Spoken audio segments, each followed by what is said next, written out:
Welcome back. After last week's chat with you, I decided we'd better do it again. In fact, many people have said we should do it again. So Oh. here we are. And this week we're going to talk about changing pain into power and discuss ways that we've discovered ourselves how to do it. So I think I'll let you start off on that one because I started off the last time. Oh, well, There you go. pain to power. And isn't it lovely that we got such nice feedback about our chat? Because I really enjoyed it. It was amazing. Actually, it was amazing feedback. Yeah. That's wonderful. And it's great that it resonated. But I see pain to power, I think it's particularly relevant for somewhere like Northern Ireland, and for, the fact that there's been so much suffering and so much trauma and pain in our six little counties. But I often, and I think about like alchemy, like taking shit, taking crap and making gold, or no, making something really precious. So it reminds me of Nelson Mandela quote, right? And I think this is how one of the ways I do it is when in really painful situations, I always look for the lesson. I look for what this teach me. And Nelson Mandela said, I never lose. I either win or learn. And I really believe that. I believe there's a lesson.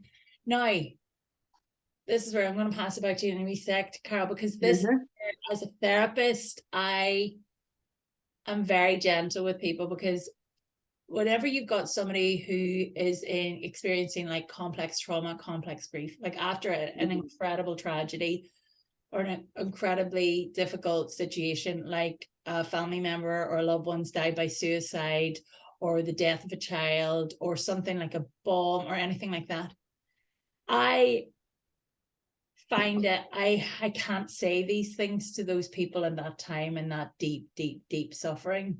Right, yeah. You see what I mean? I fully agree with that. Yes, there's a time to start healing, but first they must feel the pain. Oh, right. You cannot try to start people healing while they're still in the trauma fresh. It has to be taken on board, felt, and the pain felt before they can start to heal. Yeah. So it's like, sometimes it's too soon. Yes. They haven't fully took the pain on board. Yeah, the shock. The shock. They're in that state of shock, and not a thing is going to heal them then, because we're meant to feel that pain. Because it's that pain that takes us to the place where we want to heal. So if you block the pain as soon as it starts, healing probably won't even take place, because they haven't fully felt the original pain. That's how I see it. So I think people themselves must decide when they want to start to do their healing. It's not something that anybody else can decide for them. So when I'm doing my work up my healing room, I will never ask people to come in. They have to ask me, can they come? And we start when they're ready. Yeah. So that's very, very important. Yeah. I'll often get people write to me about a loved one that they think should be in therapy. And they'll be like, can you see my daughter, or can you see my brother or whatever, and they need therapy? And I will often be like, I can support you. Absolutely. Absolutely. They have to come to me, and actually often the helpers of those in crisis need therapy and support. Which goes back to, we always give out what we need ourselves. Yeah. So often the people that think others need help, yes, they are indeed the ones that need the help. Yeah. Yeah, absolutely. Yeah. And I suppose it's like with the pain to power. So those who are going through complex grief, complex trauma, and they're maybe in a state of shock, that's at the time. So there's a lot of like, but those who are maybe coming out of a transition, or they feel it, like, how do you think they can take that trauma and make it, like, how can they do that alchemy? Right. I think they have to look deep within themselves to see what triggered them into that pain in the first place. What about the incident that happened caused their pain? Was it the loss of the person, or was it something else within themselves that it triggered? Where does the real healing need to be done? So, yeah, once they get to that place where they come to me, I usually start off with sessions of Reiki. We don't talk. And as we go through the Reiki sessions, people will start to talk. And at that stage, they will talk about the real things that need healed. Whereas I find if I start talking to them as soon as they come in, they'll say what they think I need to hear. So it's all about time and space. And the Reiki enables honest conversation. So I find it's a great tool to start off the place of healing. And quite often I will attune people to level 1 Reiki to start their healing. And we take it from there. So yeah, from pain to power, well, I think it very much depends where the pain came from. And I mean, when we say pain, it can be a massive trauma, or it can be something small. It can be a disappointment in life, not fitting in school, not fitting in the family. Yeah. Or an abusive situation in a marriage that you don't leave. All of those things will cause pain. So it's going back and finding the very initial source of your pain. Because quite often people will blame something that's happening now, and that was just the icing on the cake, the last straw. And the actual healing needs to go back to the original hurt, which is quite often in childhood. That's what I have found in my work. The original hurt is usually connected to childhood? Yep. The ability to cope needs to be given in childhood by emotional support from parents, and I find that's quite often lacking.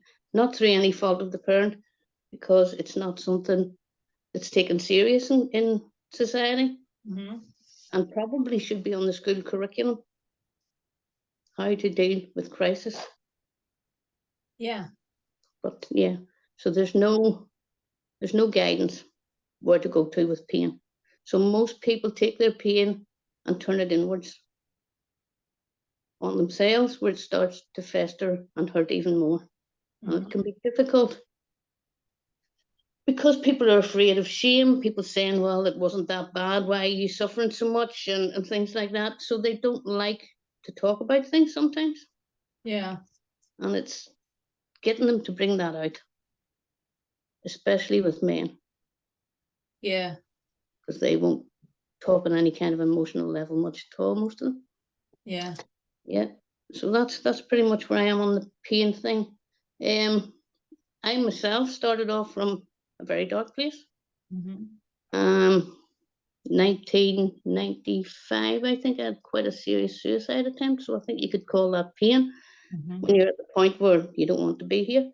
And I wake up every day really looking forward to what the day is going to bring.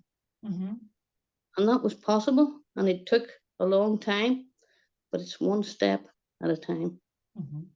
And I started off, my first step was meditation.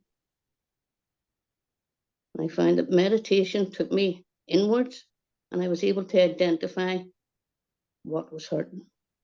And then you just need to work on those things. So I used meditation. Walking in nature is amazing. Oh, yeah. Absolutely amazing. I would recommend that to anyone that's in pain. Go and sit in the middle of a forest on your own. Be quiet, listen, smell, touch the trees, and you'll come out feeling a lot better than you went in.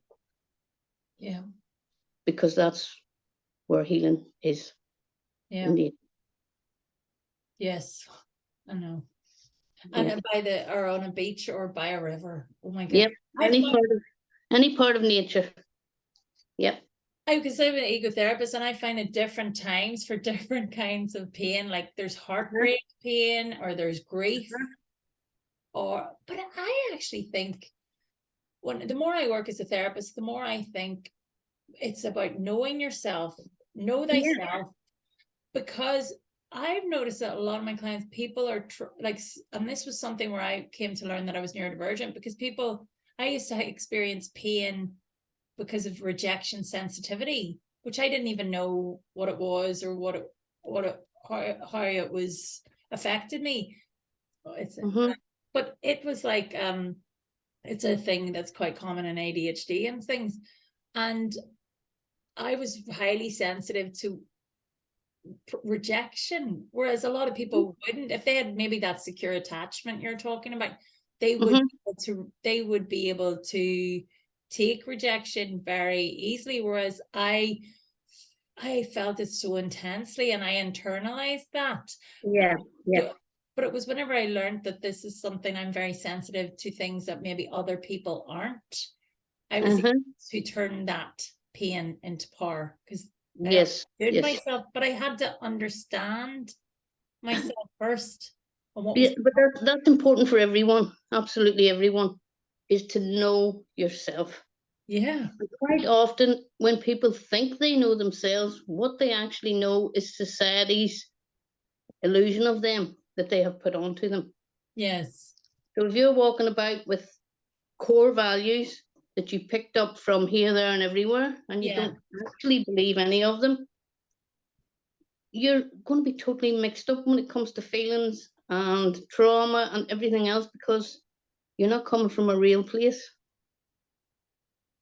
No. And you're working from an illusion of a person that you don't even know. Yeah. So the most important thing is you get to know yourself. Create your own core values. And don't be going by everybody else's. Just because somebody says you must be devastated over a bereavement does not mean that you must be devastated over a bereavement. Yeah. Because some bereavements have hit me harder than others. But I've actually learned to be good with them all. Because my mindset now tells me it's only the body that's gone, and I have found ways of being comfortable with that. Yeah.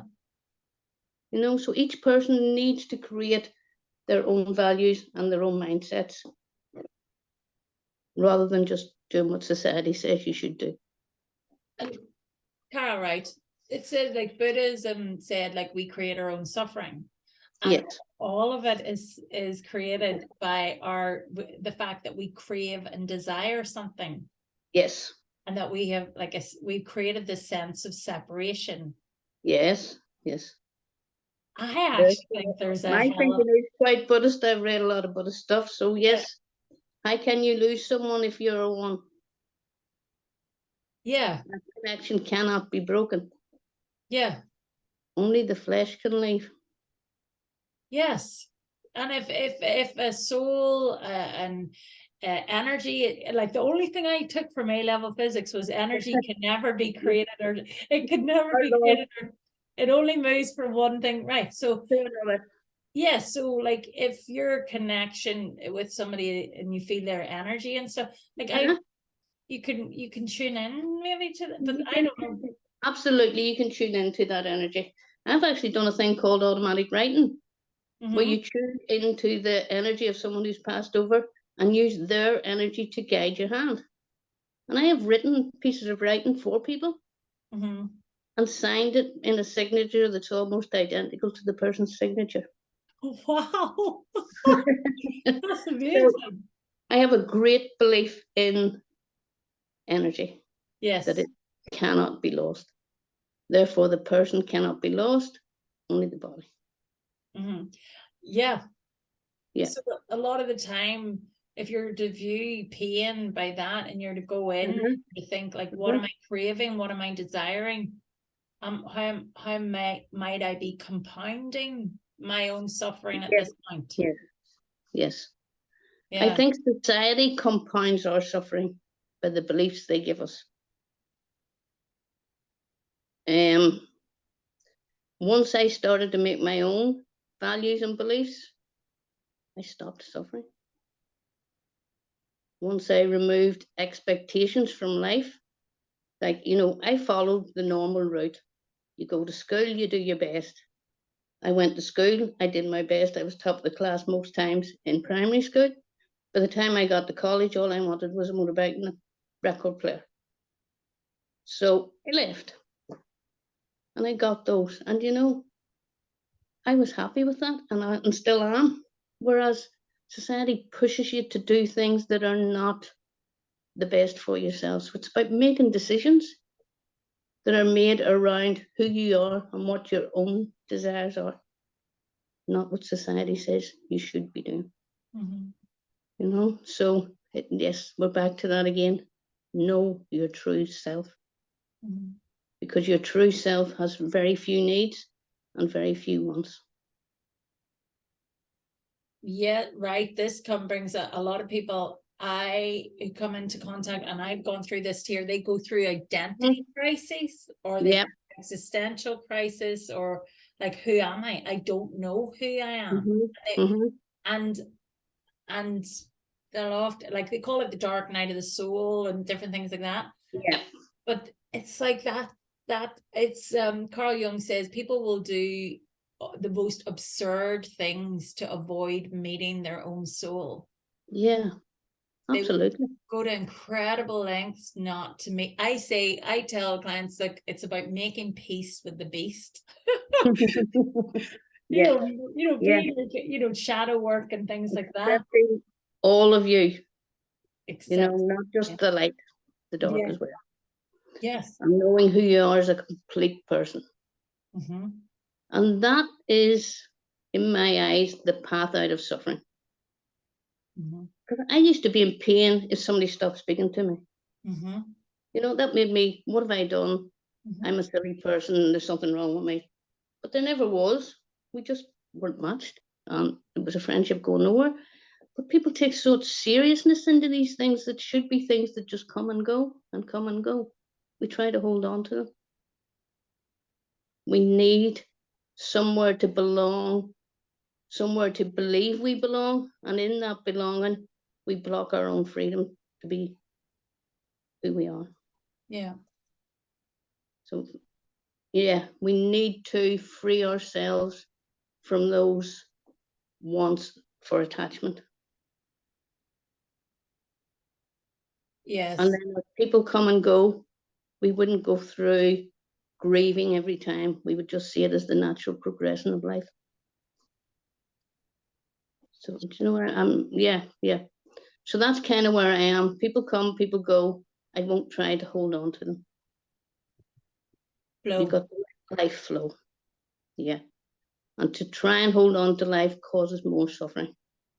Because then you have expectations of others, and you have expectations of yourself, and you have expectations of life. And those expectations will never be lived up to by anyone or anything. And then you suffer again. So it's releasing yourself from those mindset prisons. So yeah. Wow. Once those walls start to come down, you start to understand life more. And then you can ease off on the pain. Yeah. So that's where I am on it at the minute. I think we've a whole lot more discussion to do on this. Yeah. Did you have a poem you wanted to read? There was a poem Did you have a poem? I have it on my phone. It's on my phone. We can end. I have Still I Rise by Maya Angelou. You can read that for now, and I'll get the other one looked up for the next time. Well, I read that. Well, do you want? Well, we do that. Like, okay, and then read Still I Rise. Because this is about. And I'm going to play a song in the background. Oh. Right. Oh wow! Right. Okay. Okay. So tell me when. Play Rise Up.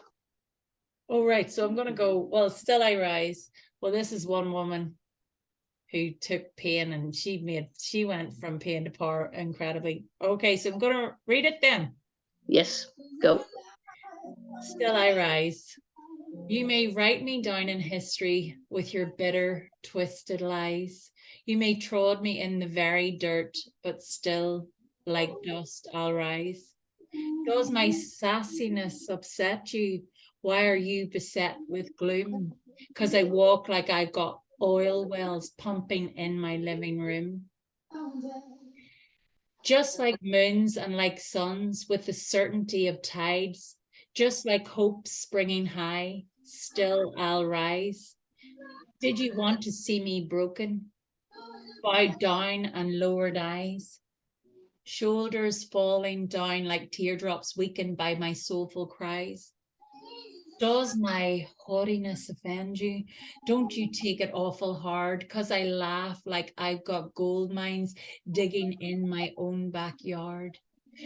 You may shoot me down with your words. You may cut me with your eyes. You may kill me with your hatefulness, but still, like air, I'll rise. Does my sexiness upset you? Does it come as a surprise that I dance like I've got diamonds at the meeting of my thighs? Out of the huts of history's shame I rise, up from the past that's rooted in pain, I'll rise. I'm a black ocean leaping and wide, welling and swelling, I bear in the tide. Leaving behind nights of terror and fear, I rise into a daybreak that's wondrously clear. I rise, bringing the gifts that my ancestors gave. I am the dream and the hope of the slave. I rise, I rise, I rise. Excellent. I think that will end our discussion for tonight, and I just switch this music up to take us out. Alexa, volume 5.